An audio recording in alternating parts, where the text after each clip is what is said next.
van viendo, van copiando, verán la grabación. Bien. El otro día vimos características de los seres vivos y vimos niveles de organización de la materia. ¿Sí? Ahora, para estudiar a los seres vivos, como son muchísimos, tenemos que clasificarlos. Tenemos que clasificarlos bien. La clasificación de la biodiversidad, o sea, la clasificación de todas las especies que habitan en el planeta Tierra, se da dividiéndola en 5 reinos. El conjunto de especies que habita en el planeta Tierra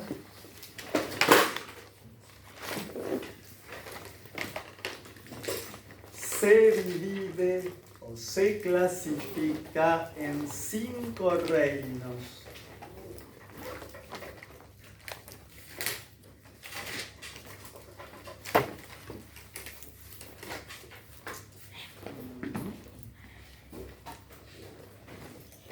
Y vamos a hacer, chicos, un cuadro, una tabela, para que lo aprendan bien fácil y rápido. En este cuadro va a estar todo lo que ustedes necesitan para contestar las preguntas que les pueden llegar a tomar. El cuadro va a decir así. La primera columna va a decir reino. La segunda va a decir tipo celular.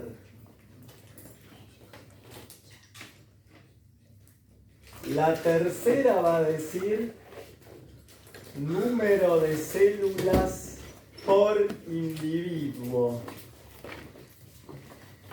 Reino, tipo celular y número de células por individuo. La siguiente va a decir nutrición. La siguiente va a decir metabolismo. Y la última va a decir ejemplos. Ah, me faltó una cosa. Upa. La última va a decir pared celular. Y la última sí va a decir ejemplos.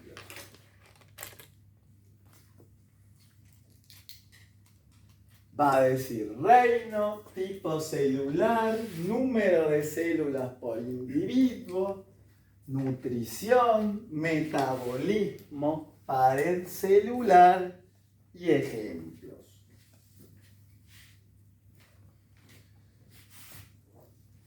El primer reino que habitó el planeta Tierra se llama Reino Monera. Reino Monera. Con R. Monera. Profe, ¿en cuántos reinos? 5. 5. El Monera tiene células procariontes, que son las que luego de este cuadrito vamos a ver hoy en profundidad, pero que el otro día habíamos definido que son células que no tienen núcleo ni organelas, núcleo ni membranas internas. Solo está compuesto por células procariontes y siempre son unicelulares. Todos los del reino Monera son organismos unicelulares con una sola célula. Siempre. No puede haber un Monera pluricelular. Cuando hablamos de nutrición, lo voy a poner acá a un costadito como una aclaración al margen. Ustedes si quieren lo pueden poner abajo del cuadro, como quieran. Pero cuando hablamos de nutrición, hablamos de autótrofa si fabrican su propio alimento. Un organismo puede ser autótrofo cuando fabrica su propio alimento, o también puede ser heterótrofo si se alimenta de otros organismos.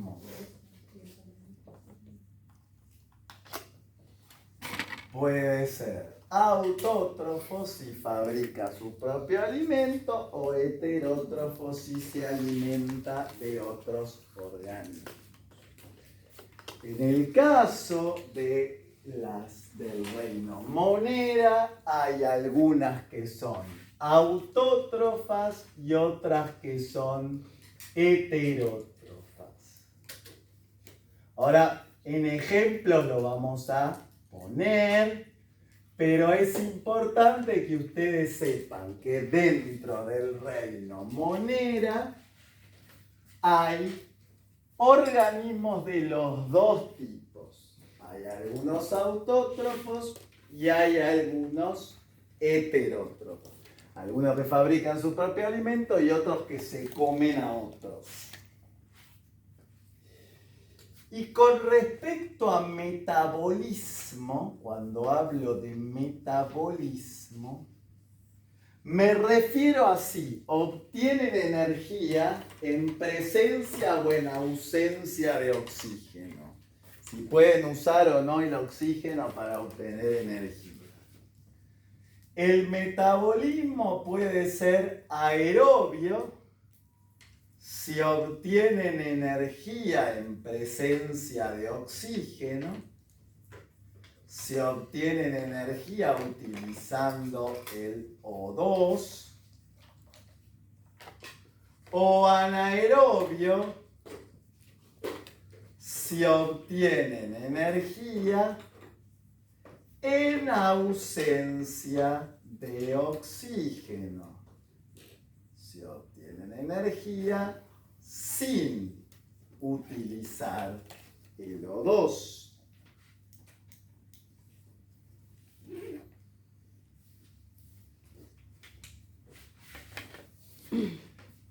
Hay de todo. Y hay algunos que incluso vamos a ver que pueden hacer ambas. Después, más adelante, vamos a ver cómo es la obtención de energía en presencia y en ausencia de oxígeno. Pero más adelante, eso cae en el segundo parcial. El metabolismo en el reino monera puede ser aerobio o anaerobio. Hay organismos de ambos tipos. Pueden existir moneras aerobios como también los hay anaerobios. Los moneras siempre tienen pared celular. Ahora vamos a ver la estructura de una célula procarionte. Siempre tienen pared celular presente. Siempre tienen pared celular. La pared que recubre toda la célula. Y tienen que poner de qué está formada. Ahora lo vamos a ver un poquito más en profundidad. Pero en procariontes, en monera, la pared celular está formada por un agregado macromolecular que se llama peptidoglucano.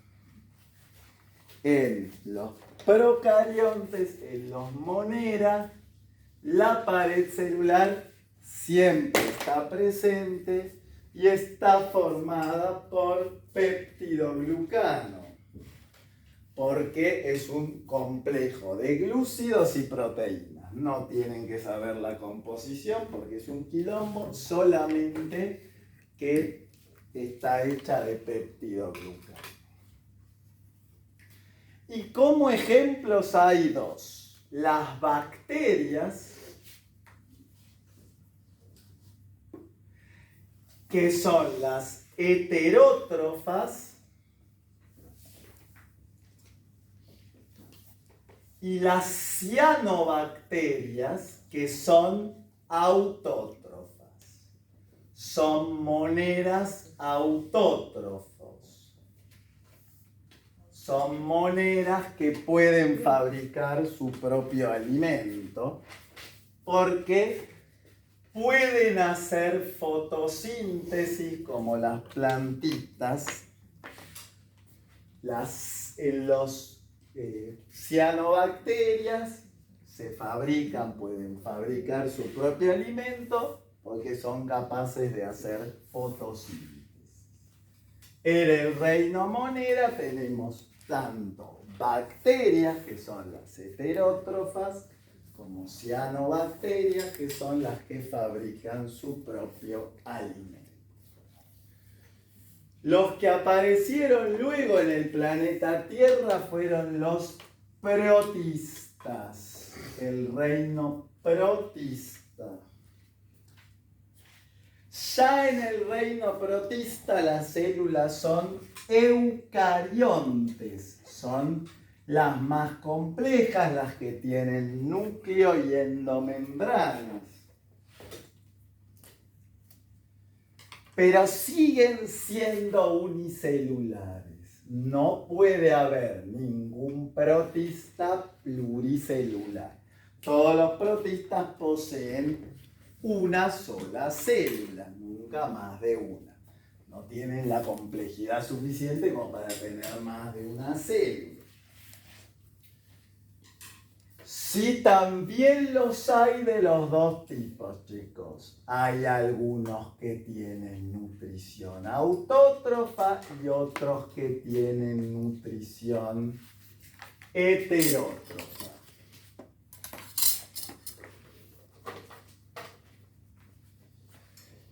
Y también los hay de los dos tipos de metabolismo. También los hay aerobios o los hay anaerobios. Ambos tipos de metabolismo podemos llegar a encontrar dentro del reino protista. Lo que sí, no tienen pared celular. La pared celular está ausente.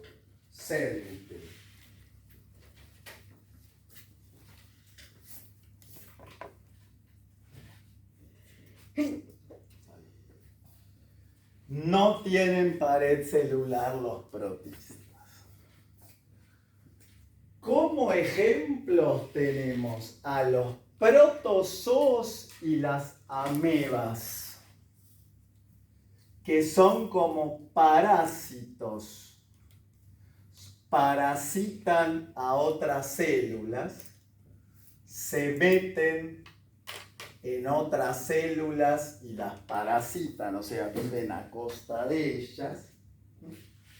Y son siempre heterótrofos. Estos son heterótrofos.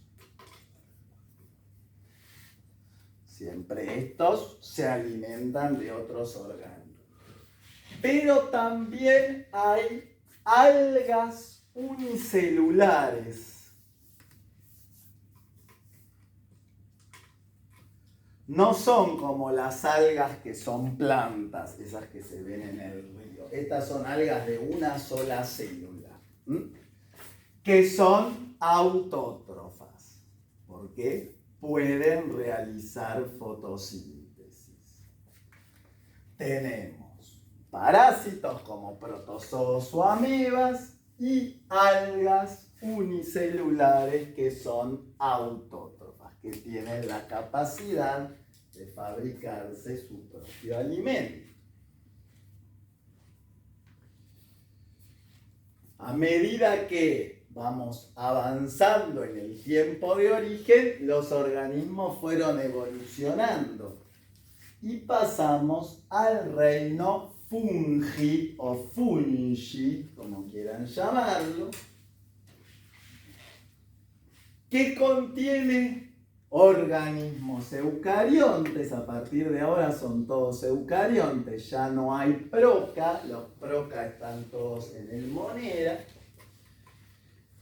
y que pueden ser unicelulares o pluricelulares. Aquí empiezan a aparecer los organismos pluricelulares. Aquí ya empiezan a aparecer los que tienen más de una célula. Recién en el tercer reino, en el reino fungi. Todos los fungi son heterótrofos.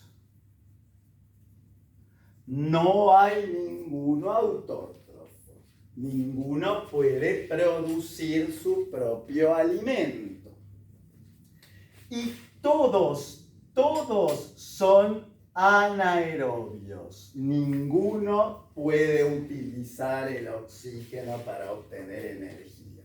De hecho, el oxígeno los destruye. Son todos anaerobios.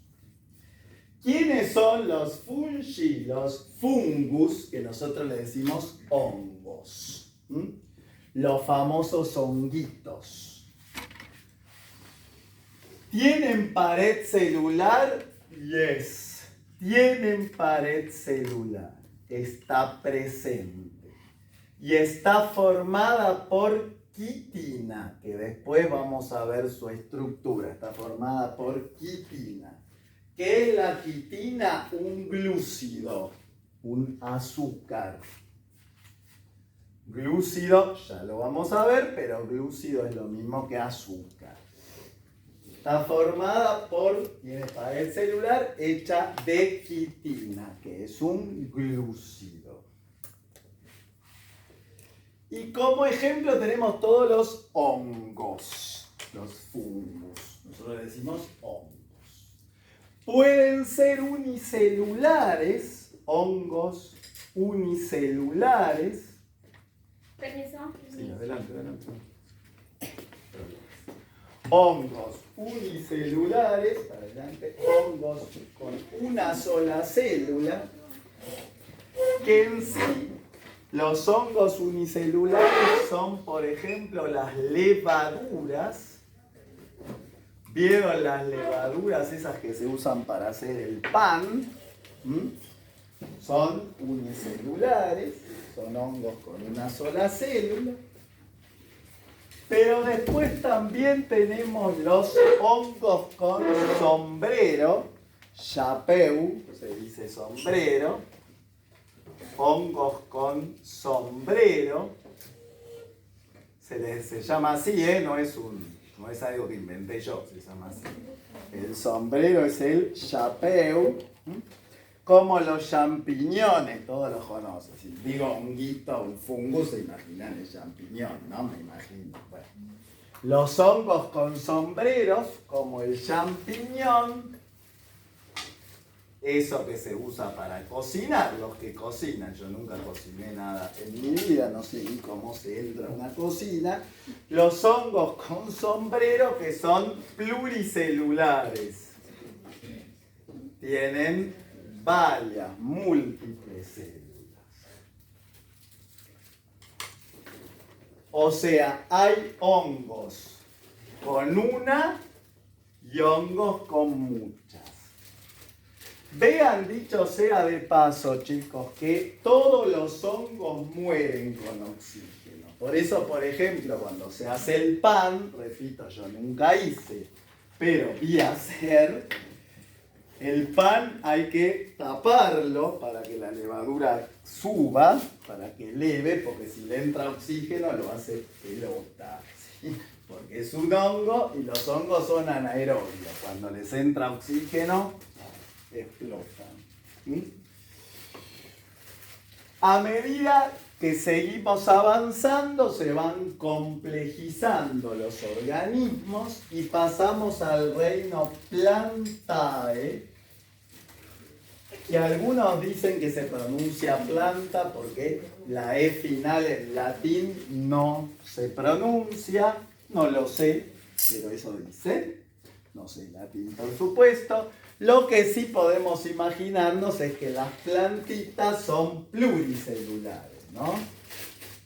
Y son eucariontes.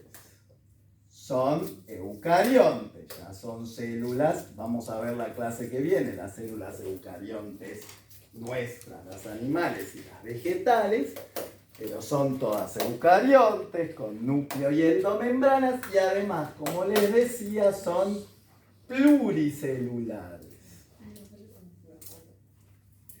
Ya se pueden imaginar que una plantita no tiene una sola célula, tiene un montón. Y además las plantitas son autótrofas, chicos. Pueden fabricar su propio alimento. ¿Por qué? Porque hacen fotosíntesis. Vamos a ver la fotosíntesis más adelante, todo el proceso. Pero ya sabemos que si un organismo puede hacer fotosíntesis, puede fabricar su propio alimento utilizando la luz solar, la luz en general. Son autótrofos porque hacen fotosíntesis. Y las plantas son todas aerobias. Si yo una planta la privo de oxígeno, la plantita muere, ¿sí? Necesita oxígeno. Sí o sí.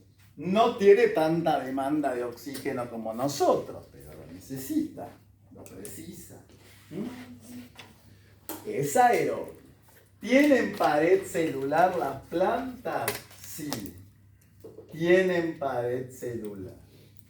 Su pared celular está presente y está formada por celulosa, que también es un glúcido, también es un azúcar. Lo que pasa es que es un azúcar que no tiene sabor, no tiene gusto. Si masticamos una hoja de planta, no tiene gusto, ¿no? No tiene sabor. Un poquito por la clorofila, pero no tiene sabor dulce como el de los azúcares, ¿no? O sea que está presente y está formada por celulosa. Ejemplos, todas las plantas, chicos, no hay mucho más para decir. Cualquier planta forma parte del reino Plantae y también las algas, pero no las algas chiquititas, sino las algas pluricelulares, las que son grandes, las que tienen muchas células, las algas comunes, las que son verdes como las plantas. En el reino planta están las plantas y las algas pluricelulares. Y el último reino, por supuesto, ¿cuál es? El nuestro, el reino Animalia. El reino Animalia, que es nuestro reino. Somos eucariontes. Tenemos células complejas con núcleo y endomembrana. Y por supuesto que somos pluricelulares, ¿no? Me imagino que el que piensa que tiene una célula está delirando, ¿no? Somos todos muy pluricelulares. Tenemos un montón de células, muchísimas. Somos todos eucariontes pluricelulares y lamentablemente nuestra nutrición es heterótrofa. Es heterótrofa, digo lamentablemente, pues si pudiéramos fabricar nuestro propio alimento, estaríamos todos durmiendo, ¿no? Y esperando la luz, pegando la luz para hacer fotosíntesis y no necesitaríamos salir para hacer dinero. Pero no tenemos esa suerte, pero bueno, podemos movernos, cosa que las plantitas no, así que eso es más importante. Pero es heterótrofa, somos heterótrofos y por supuesto también tenemos metabolismo aerobio.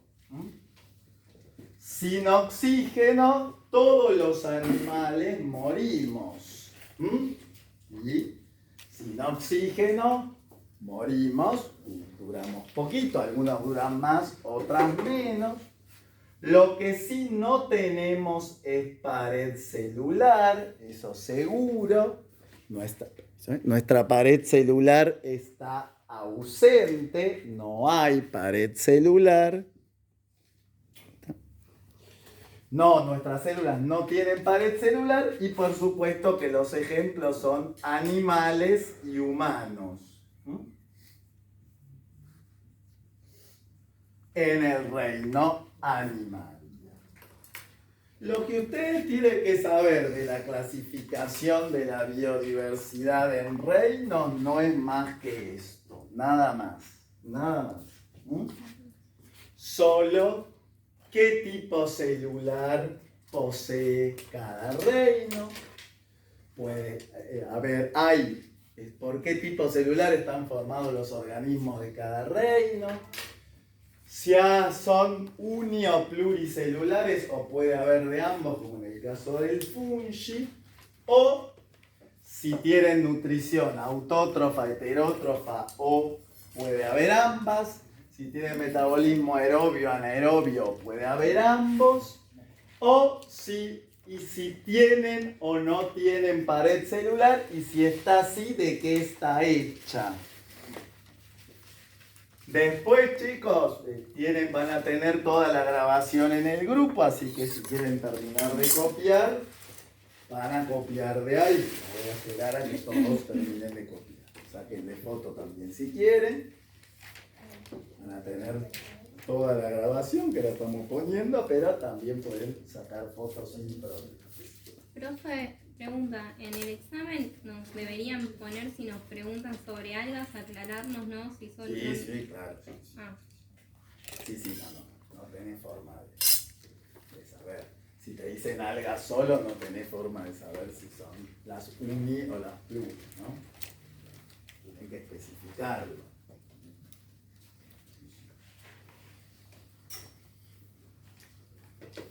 Hoy, ¿qué vamos a estudiar, chicos? Las procariontes. Hoy nos vamos a dedicar a esta. Y la clase que viene a estas. A las eucas. ¿Sí? Van a ver que, claro, uno dice, bueno, son células, tienen similitudes, pero tienen muchísimas diferencias. ¿Sí?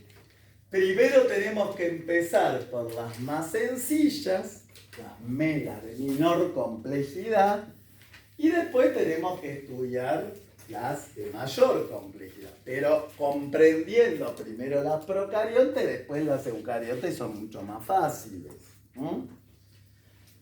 O sea, se entienden mejor. Las procariontes nos dan como la base de lo que es una célula y después las eucariontes nos permiten agregar algunas cosas.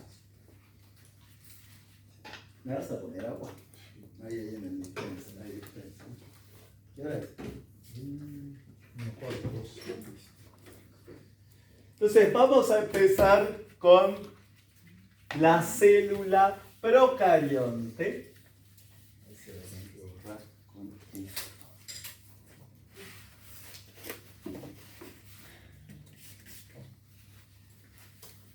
La célula procarionte.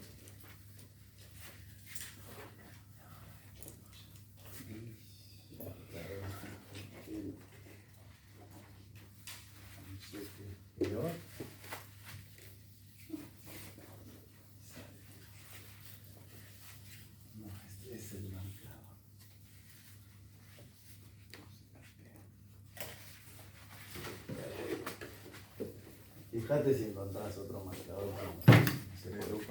Voy a ensuciar todos los pizarrones y no sé. Yo creo que igual me va a decir el mismo. No, fíjate si hay otro lugar. Fíjate si hay otro lugar. Porque si no voy a usar siempre ahí. O sea, no son míos los pizarrones.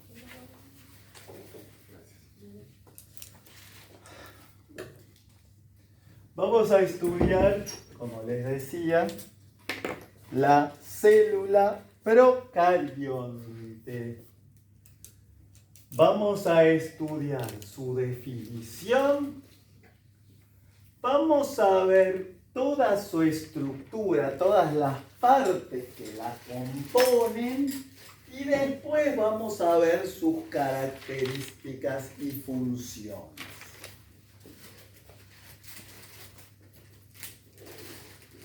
La célula procarionte es una célula que no tiene núcleo,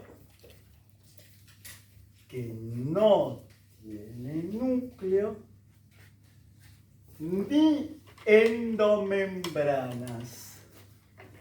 No tiene núcleo ni membranas internas. Sin núcleo y tampoco tiene membranas internas. No hay ninguna membrana dentro de la célula. Nosotros lo que vamos a hacer es un esquema sencillo en el que vamos a ubicar todas las partes que tenemos que saber, que son prácticamente todas, se profundiza bastante, como les decía el otro día, y vamos a ver de cada parte su composición y su función, que es lo que les toma. Vamos a hacer un esquema de la célula procarionte, sencillo pero efectivo, y después le vamos a ir poniendo todas las partes. La forma de la célula, chicos, varía. Le podemos hacer una forma cualquiera. En general, la procarionte se hace un poco más cuadradita por la pared celular. Cuando uno hace un esquema, así plano, digamos, la hace como un poco más cuadrada que redonda por la pared.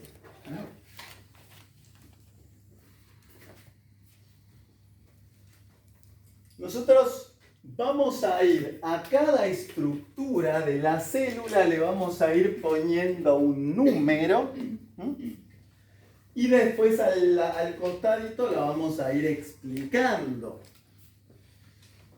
Esta es la membrana que separa a la célula del entorno. Por afuera de la membrana vamos a hacer la pared, que es todo un cuadrado grande. Esto es bastante cuadrada de verdad la pared, no es un invento mío. Y por afuera de la pared vamos a hacer otra cosa más, que ahora les voy a decir cómo se llama. Saliendo hacia afuera vamos a hacer otra estructura más que no cubre toda la pared, sino que cubre una parte de la pared, más o menos la mitad, no hace falta que sean tan específicos, más o menos así. Y vamos a empezar caracterizando esto, caracterizando todo lo que está fuera de la célula. A lo que delimita la célula del medio, como lo que sería el borde, el contorno de la célula, le vamos a poner un 1 y lo vamos a llamar membrana plasmática. La famosa membrana plasmática. Siempre tenemos dos clases, chicos, de membrana plasmática, así que ahora solo la presentamos. Vamos a ver dos clases enteras de membrana plasmática. Ahora la presentamos. ¿Qué presentamos? Su composición y sus funciones, siempre. Tenemos que saber cómo está hecha y para qué sirve.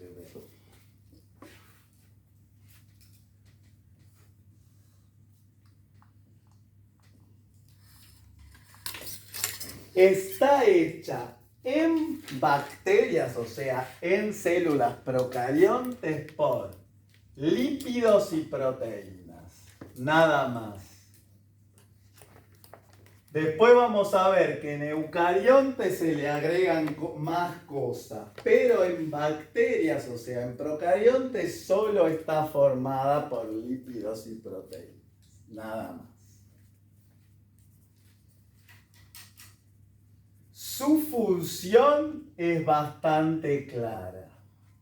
Es una barrera selectiva y semipermeable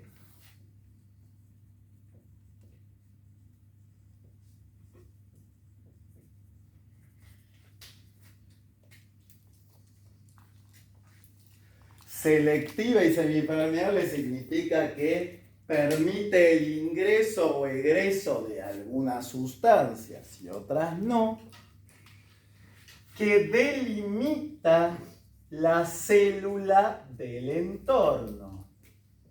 Separa, delimita la célula del medio extracelular.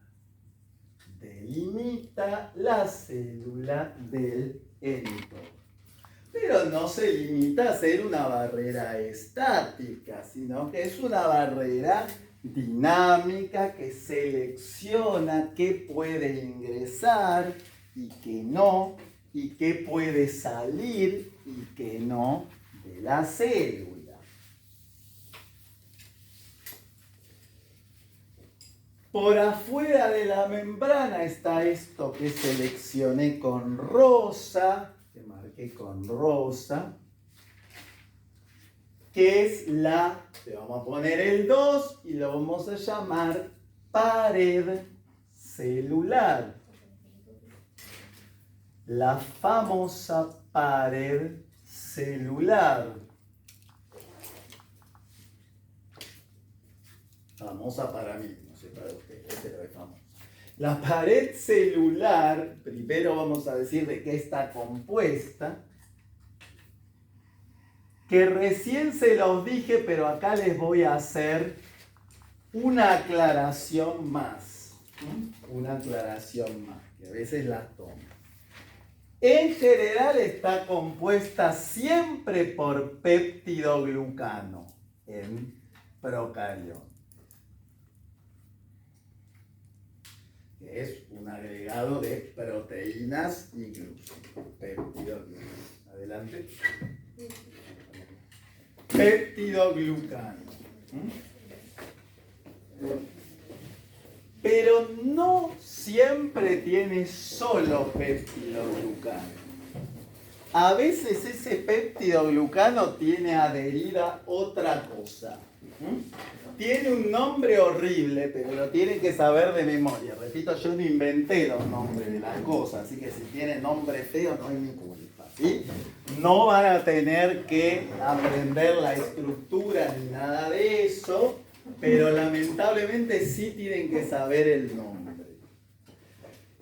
A este peptidoglucano se le puede sumar un ácido teicoico, que es un lípido. Se le puede sumar un ácido teicoico. Si además del peptidoglucano tiene ácido teicoico, la bacteria, la célula procarionte, se denomina gram positiva. Gram positiva, porque se colorea con un método de coloración que se llama gram. Cuando uno hace la coloración gram, se colorea si tiene ácido teicoico. ¿Qué es un lípido? No van a tener que saberlo porque es muy complejo. Igual después vamos a ver la estructura de los lípidos, después vamos a ver todo. Por suerte y lamentablemente ambas al mismo tiempo. Pero si tiene gram positiva y si no tiene ácido teicoico, le pongo como menos, como que no tiene teicoico. Si no tiene, es gram negativa porque no se tiñe con la coloración gram. A ustedes les pueden preguntar eso. Si una bacteria, ¿de qué depende que una bacteria sea gram positiva o gram negativa? De la presencia o ausencia de un lípido llamado ácido teicoico en su pared celular. Eso es lo único que tienen que saber. Sí tiene una función muy importante. En realidad tiene múltiples funciones, pero las vamos a resumir diciendo que su función es brindar protección y sostén. Sostén es sustentación. Brinda protección y sostén a la célula.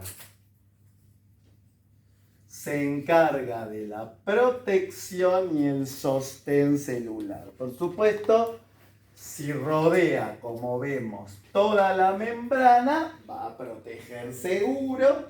Además es bastante compacta y hace que, si bien es más permeable que la membrana, ya es una primera barrera, y además sostiene. Sostén es como sustentación, pero nosotros decimos sostén. Sostener es, la sostiene y también le permite mantener la forma. La sostiene, o sea, le da estructura, pero también es importante, chicos, en el mantenimiento de la forma celular. Le permite a la célula no deformarse a medida que vive y que crece. La protege, la sostiene y mantiene la forma. Son todas funciones estructurales. No tiene otra función que no sea estructural. Tiene funciones estructurales. Esa cosita azul que hice que abarca más o menos la mitad de la pared, le vamos a poner un 3 y la vamos a llamar cápsula. Cápsula. La cápsula solo está hecha de glúcidos.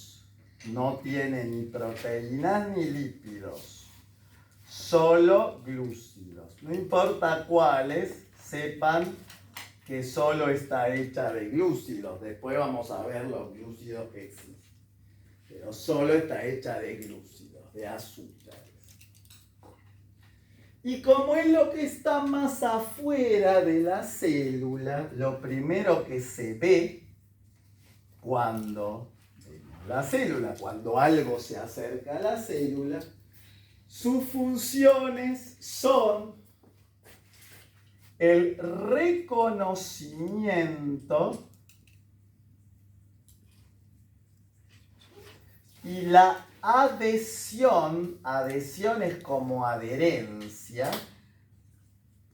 Reconocimiento y adhesión celular. Adhesión, repito, es lo mismo que adherencia, que les resulta un poco más conocida esa palabra.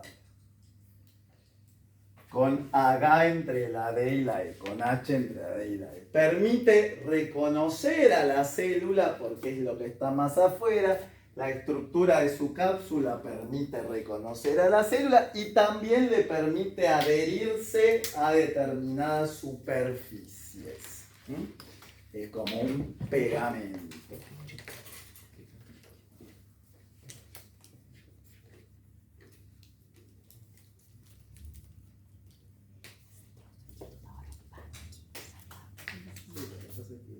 Ahora compramos marcador, ¿no? Bueno. Sí, sí. Gracias.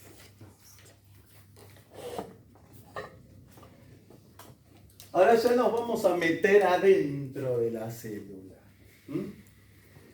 a todo el espacio blanco que está entre la membrana plasmática, que está por adentro de la membrana plasmática, le voy a poner un 4. Y lo vamos a llamar, chicos, protoplasma. Protoplasma.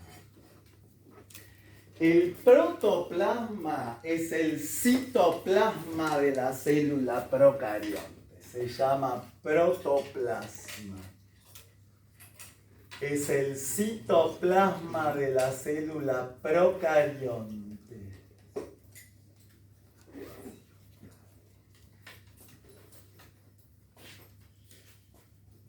Está compuesto principalmente por agua, sales y macromoléculas. Agua, sales y macromoléculas. Proteínas y ácidos nucleicos mayormente. Glúcidos casi nada. Vamos a ver que en nuestra célula sí. Pero en el protoplasma, en el citoplasma procarionte, tenemos agua, sales y macromoléculas, proteínas y ácidos nucleicos. Su función no es más que contener todo el medio interno celular. Contiene todas las estructuras celulares.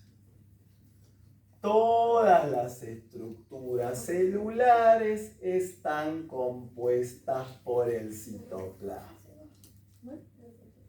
A todas las estructuras celulares las llamamos medio intracelular.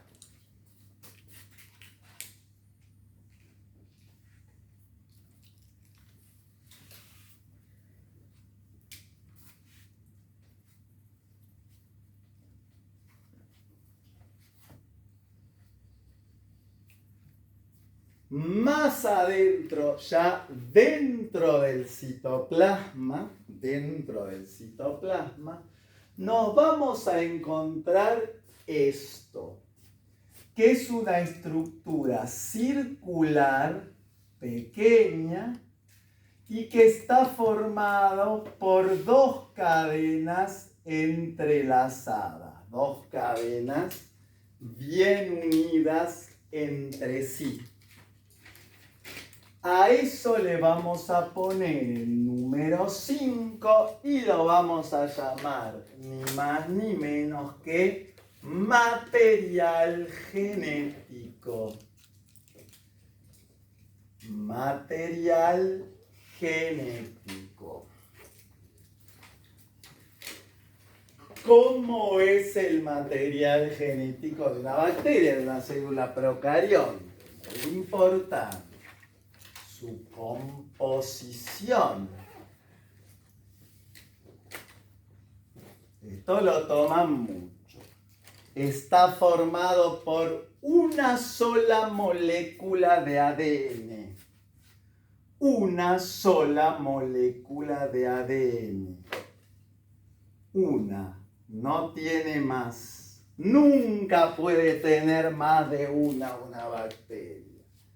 Y esa molécula de ADN se llama cromosoma bacteriano. Estamos viendo células procariontes, que como les decía recién, son mayormente las bacterias. A esa molécula de ADN se la llama cromosoma bacteriano. Muy importante, chicos, saber cómo es este cromosoma bacteriano, porque lo toman. Esa molécula de ADN es circular. Siempre tiene forma circular, así cerrada, sellada. no es abierta como el nuestro, circula.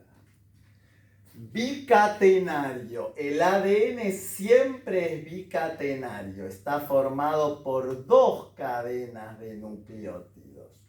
Fíjense que ahí en el dibujito lo hice, son 2 cadenas.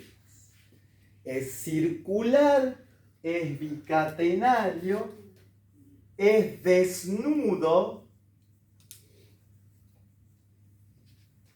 Desnudo quiere decir que no está asociado a proteínas.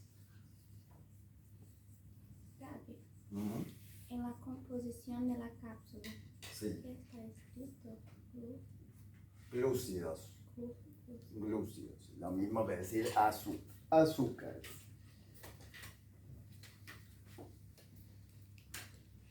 Le decía que desnudo es como cuando estamos sin ropa, ¿sí? Este es un ADN como sin ropa porque no está asociado a proteínas, está solo, sociño. Después vamos a ver que el eucarionte está asociado a varias proteínas. Y además está libre en el citoplasma porque no hay núcleo en las procariontes. El nuestro está, vamos a ver que está sellado, encerrado, confinado en el núcleo. Este está libre en el citoplasma. Y una cosa más, está súper enrollado, así se dice. Súper enrollado. Súper enrollado es como que está muchas veces doblado sobre sí mismo para entrar en la célula. Esto está todo así como hecho una pelota así, ¿sí? Para poder entrar en la célula. Si no, no entra. Si no estuviera muy enrollado, sería más grande que la célula entera. Está súper enrollado. Entonces, ¿cómo es el material genético procariótico? Es una única molécula de ADN llamada cromosoma bacteriano, que es circular, bicatenario, desnudo, libre en el citoplasma y súper enrollado. Ahora, muy cerquita del material genético hay otra molécula de ADN que no es material genético. Material genético está formado por una sola molécula de ADN. Pero hay otra también mucho más chiquitita, pero muy similar al cromosoma bacteriano, que lo vamos a hacer por acá.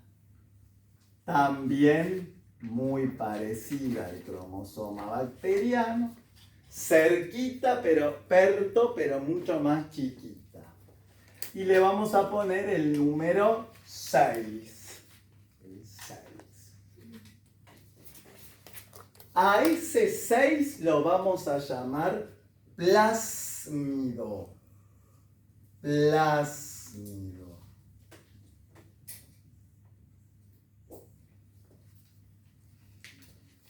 ¿Es el plásmido una molécula de ADN extracromosómico? Así se dice. Es una molécula extracromosómico. Molécula de ADN extracromosómico. Porque no forma parte del cromosoma bacteriano. Por eso no se cuenta como parte del material genético extracromosómico, fuera del cromosoma bacteriano. Entonces, ¿para qué sirve? Bueno, para permitir que la bacteria sea resistente a los antibióticos. Su función es la resistencia a los antibióticos. Vieron que las bacterias a lo largo del tiempo se van haciendo cada vez más resistentes a los antibióticos. Es decir, hace 50 años la penicilina mataba a todas las bacterias. Ahora no mata ni el 20% de las bacterias. Eso es porque con el tiempo, a medida que se van exponiendo a los antibióticos, las bacterias van desarrollando una resistencia. Y eso se lo deben al plásmido. Eso se lo deben a esa molécula de ADN que permite, codifica para proteínas que generan esa resistencia a los antibióticos. El mecanismo por el cual se produce esa resistencia a antibióticos no lo vamos a ver porque forma parte de microbiología que lo van a ver dentro de 3 años, no ahora. Antes de que alguien piense que lo puede llegar a ver. Bueno, se profundiza, pero tampoco la pavada, ¿no? Tampoco tanto, ¿sí? Ya tienen toda una carrera por delante, ¿no? Donde van a ver 750.000 millones de cosas, ¿no? Acá es como vamos presentando. Y después hay más, claro que hay más, ¿sí? La célula procarionte es chiquita, pero es poderosa. Tiene lo suyo. En el medio, en el medio de la célula, hay que hacer así como unas liñitas. Aunque hagan así 2 liñitas alcanza. Que les voy a poner el número 7 a ambas. Y los vamos a llamar mesosomas. Mesosomas.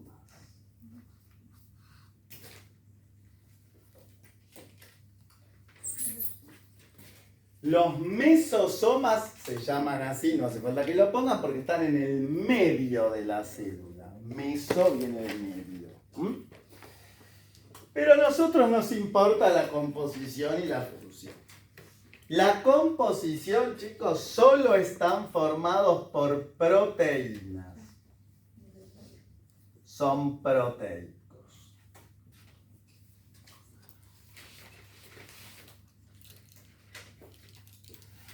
Y su función es muy interesante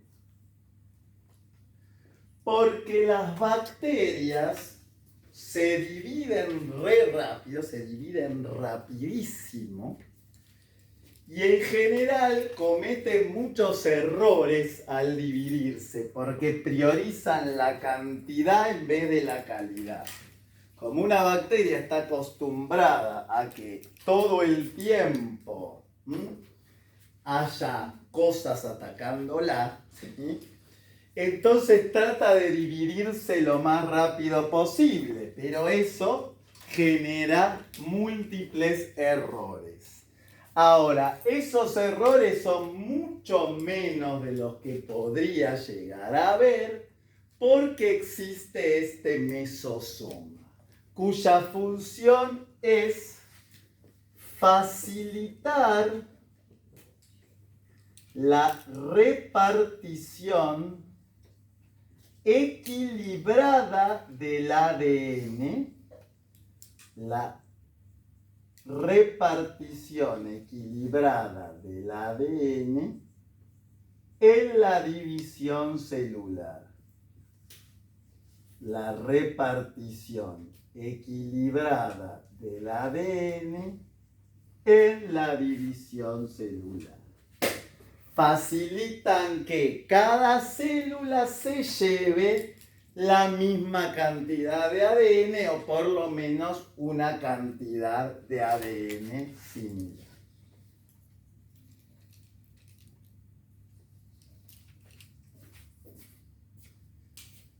Son importantes para las bacterias. Hay más cosas. están estos clásicos que tienen forma de Pac-Man, que los vamos a ver all the time, todo el tiempo, que le vamos a poner un 8 y que lo vamos a llamar ribosomas. Los famosos ribosomas, que los vamos a empezar a ver hoy y después los vamos a seguir viendo todo el tiempo.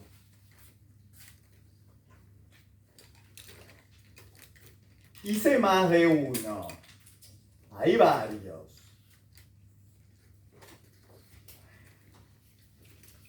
Los ribosomas. Vamos a hacer un par más para que quede más completito el dibujo, más lindo. A todos le ponemos 8. Los ribosomas están compuestos por ARN y proteínas. El ARN es un ácido nucleico que después, cuya composición vamos a estudiar muy prontito.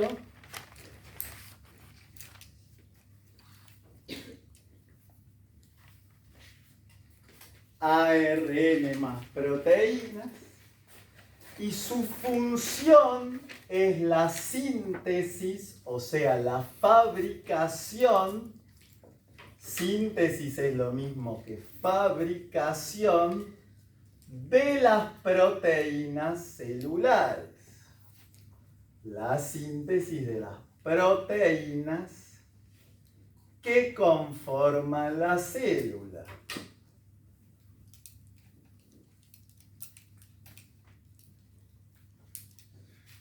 Fíjense que ya nos podemos empezar a imaginar que las proteínas cuya composición vamos a empezar a ver la semana que viene son tan importantes que se sintetizan a sí mismas, ¿sí?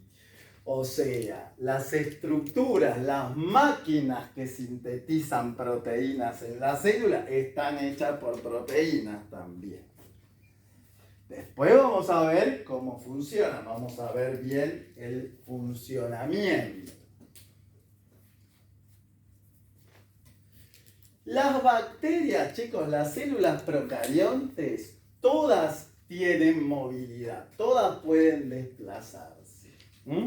Todas. No hay bacteria que no se pueda mover.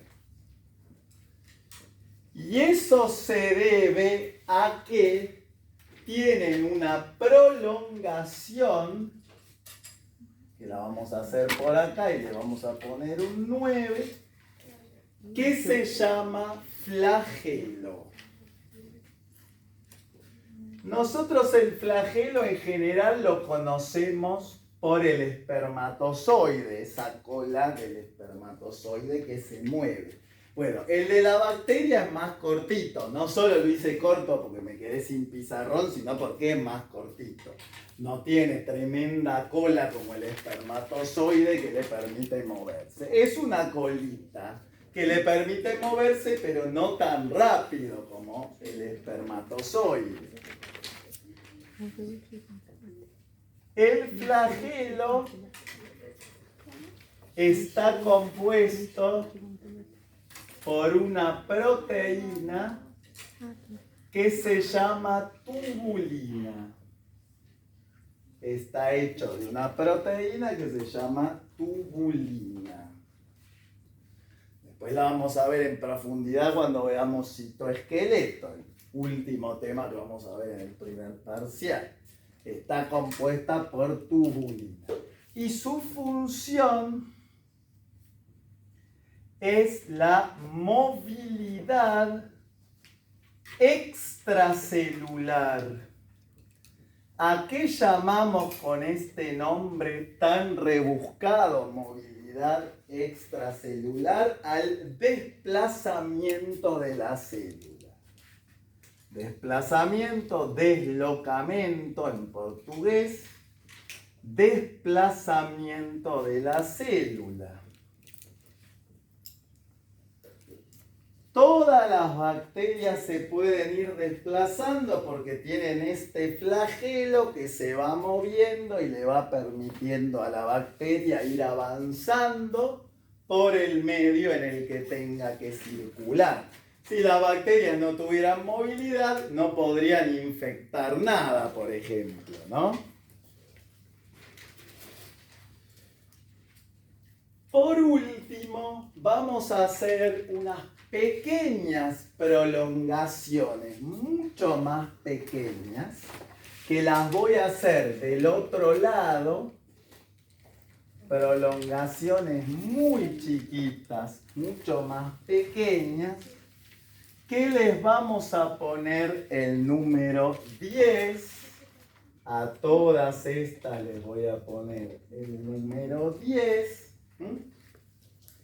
Y las vamos a llamar, tienen dos nombres posibles, ¿sí? Acá en el parcial de biología celular se la llama pili, P-I-L-I, viene como de pelos, pelos es como cabello, son como pelitos. ¿Sí? También, no lo anoten, también podrían llamarse cilios, pero nosotros no lo llamamos cilios. Cilios lo llamamos solo en eucariontes, en bacterias no. No es correcto decir que las bacterias tienen cilios, tienen pili. Los cilios los tienen nuestras células. Estos no llegan a ser cilios porque son más cortitos. Son pelitos.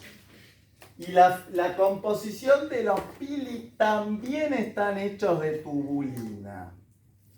Son parecidos a los flagelos pero mucho más chiquitos. También están hechos de tubulina.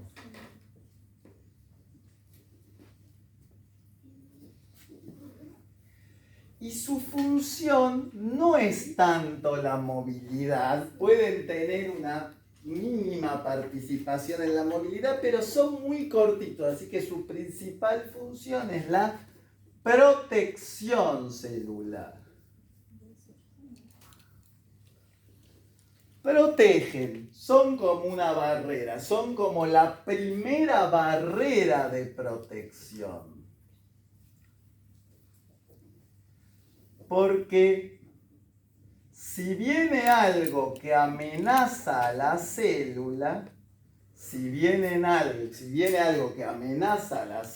algo que se detecta que puede destruir o dañar a la célula, estos pilis se empiezan a mover para alejarlo, para sacarlo, como si fueran un bate de béisbol. Y bueno, si pasa los pilis, después está la pared, después está la membrana, y bueno, si pasa, mala suerte para la bacteria. Estas son todas las partes de la bacteria, o sea, todas las partes de la célula procarionte que ustedes tienen que saber. No hay otra. Estas son todas las partes de la célula procarionte que ustedes tienen que saber, ya sea para UA21 como para CBC. Son las que ustedes deben conocer.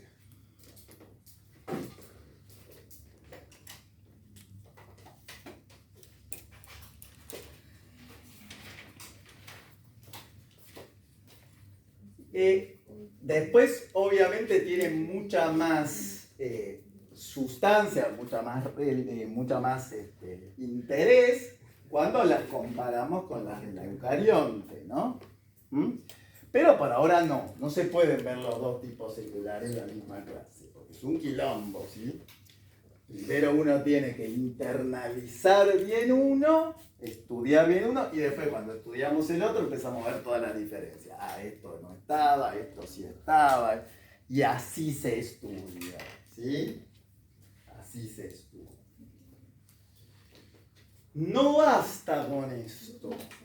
Nosotros tenemos que ver ¿Qué pueden hacer las células procariontes y qué no? ¿Sí? Las células en general tienen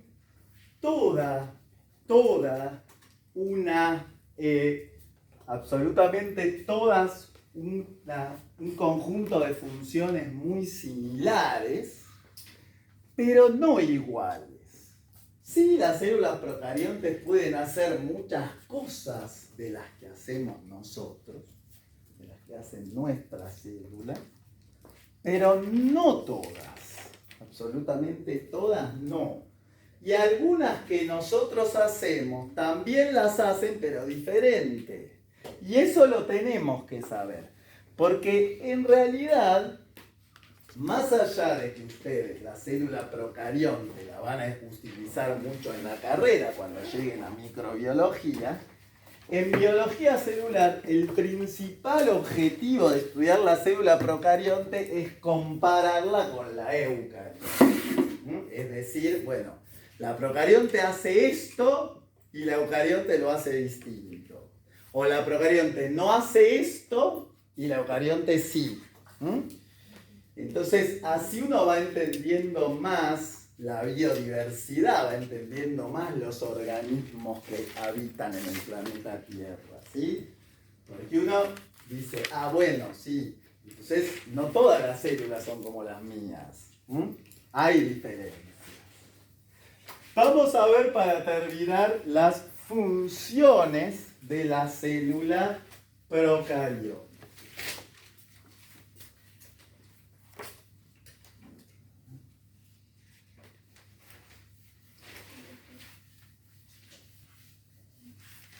Dejo un poquito lo último y voy poniendo el título.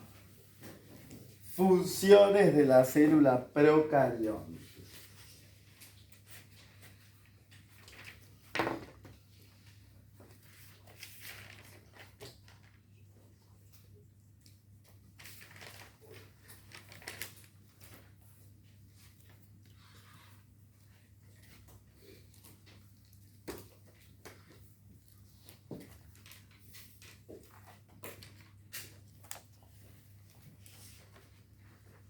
La célula procarionte puede, al igual que cualquier otro tipo celular, fabricar y degradar macromoléculas. Síntesis y degradación de macromoléculas. Fabrica y también degrada macromoléculas. Todas, absolutamente todas. Lípidos, proteínas, glúcidos y ácidos nucleicos. Todas.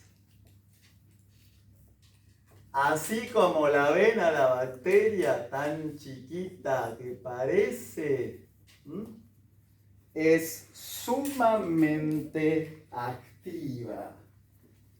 Sí, tiene menos macromoléculas que nosotros, claro, pero las pueden sintetizar y las pueden degradar.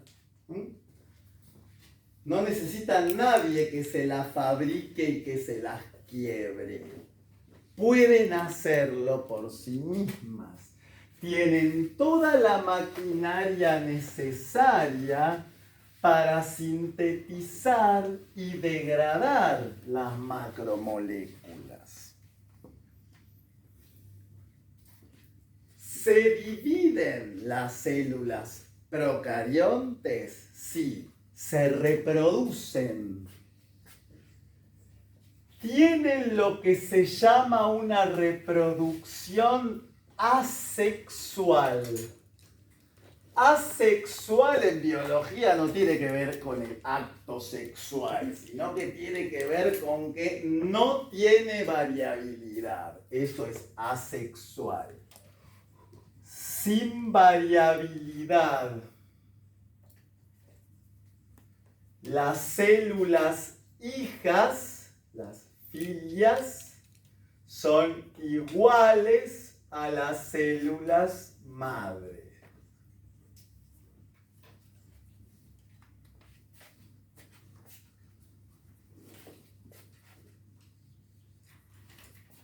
El proceso por el cual se produce la reproducción asexual se llama fisión binaria transversal.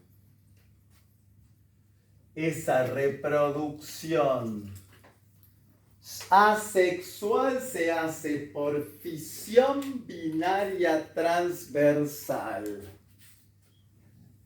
No hacen ni mitosis ni meiosis.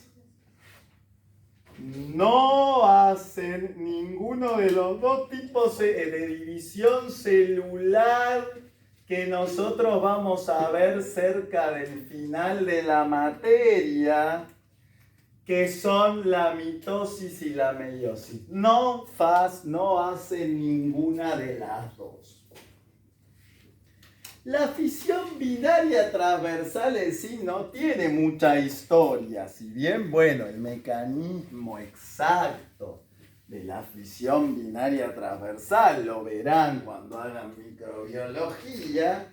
Lo cierto es que una bacteria, una célula procarionte, crece porque sintetiza macromoléculas y llega un momento que es lo suficientemente grande y cuando llega a su tamaño adulto, empieza en un tamaño inicial y cuando crece lo suficiente, llega a su tamaño adulto y ahí directamente se parte en el centro. Se parte en el medio, formando dos células iguales a la célula madre. No es que son mitad y mitad, porque se parte en el medio, pero al mismo tiempo las células hijas van creciendo. Por eso la célula madre forma dos células hijas iguales a la madre y entre sí.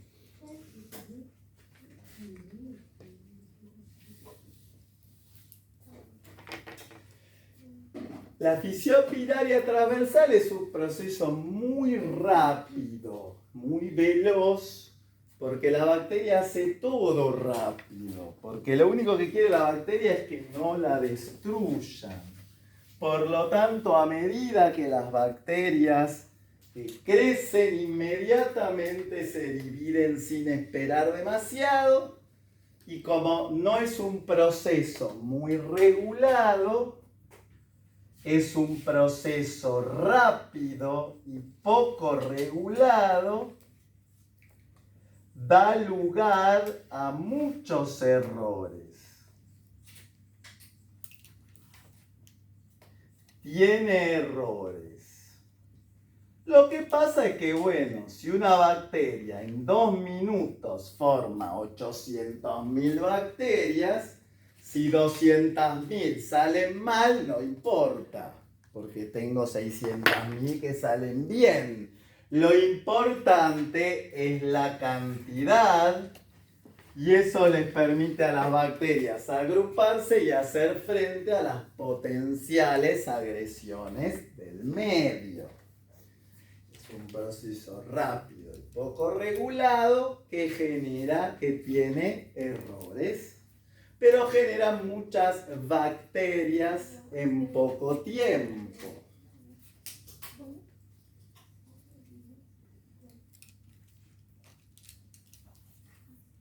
Las bacterias se mueven, lo vimos.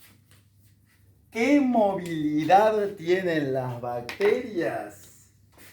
Tienen movilidad extracelular.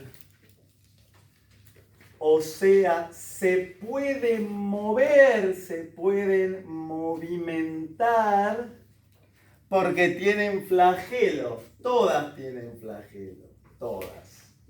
Algunos más largos, otros más cortos, pero todas tienen flagelo. Pero no tienen movilidad intracelular. No tienen movilidad intracelular. Porque no se mueven sus estructuras internas. No se mueven sus estructuras internas.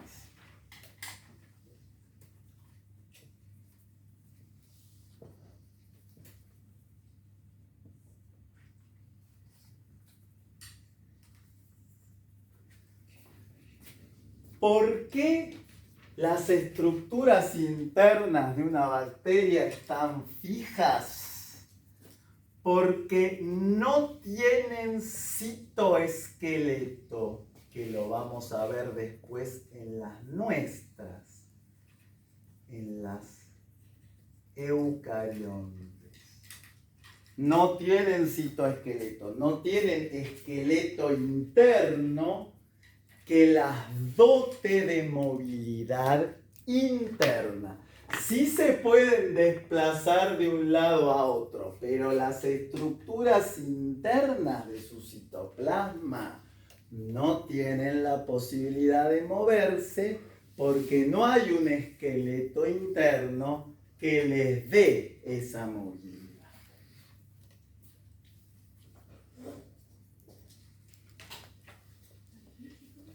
Esta es toda la clase de hoy. Las procariontes nos van a permitir iniciar nuestro recorrido por las células.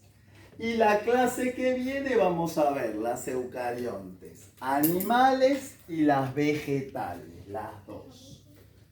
Vamos a establecer comparaciones entre ambas y también con la procarionte, ¿sí? Después, bueno, la fecha de biología nadie la sabe. No. Bueno, te preguntás vos para CBC y los demás que hacen por UBA 21, fíjense, que no empezó la cursada en el site. Sí, pero no está la fecha. No. Profe, los flagelos solo uno o Sí. tiene más? Sí, en general uno puede llegar a ver más en alguna bacteria rara, pero en general es uno. Sí, podemos decir que son. ¿Cómo los órganos de las células se dividen? Los órganos, ¿cómo no te, perdón? Os órgãos. Sí, las partes, Sí. si se dividen, Quando ela se divide, ela Sí. puxa. todo. Ela puxa por Todo. Ah, tá. Cuando se divide el citoplasma, se divide todo. Se dividen todas las estructuras subcelulares. Todo lo que está dentro de la célula también se divide. Sí. Entonces no se crean nuevos órganos. No se crean nuevas estructuras celulares. Se dividen las que ya hay. Porque cuando la célula crece todo lo que tiene adentro. Y cuando tiene el tamaño necesario, se divide en dos. ¿Mm? Crece todo lo que tiene adentro y después la célula, cuando tiene todo el tamaño necesario, ya se puede dividir en dos y repartir entre las dos células. No se crean células, no se crean estructuras nuevas. No. Muy buena pregunta. Profe, no firmé la hoja de presencia. ¿Cómo? No firmé la hoja de presencia. Ah, la hoja. No tiene hoy. Não tinha. ¿No pasó hoy? No la pasé hoy, no. No, la hoja no es para tener la lista de la turma y listo, nada más. Tampoco vamos a hacer tanto. No somos tantos. No vamos a tomar lista. Bueno, viene el que puede, el que no puede la ve grabada. Cada uno hace lo que puede. Si pueden venir mejor, pero también la grabo. Hay gente que la mira desde Brasil. hay gente que no puede venir. Bueno, total, está la cámara trasera de este celular graba re bien. Parece. Está bien, así me salió 42. Pienso que es mejor. Sí, Sí. sí. Mejor si se puede las dos formas también. ¿Sí? Uno puede mirar acá y después la repasa en casa.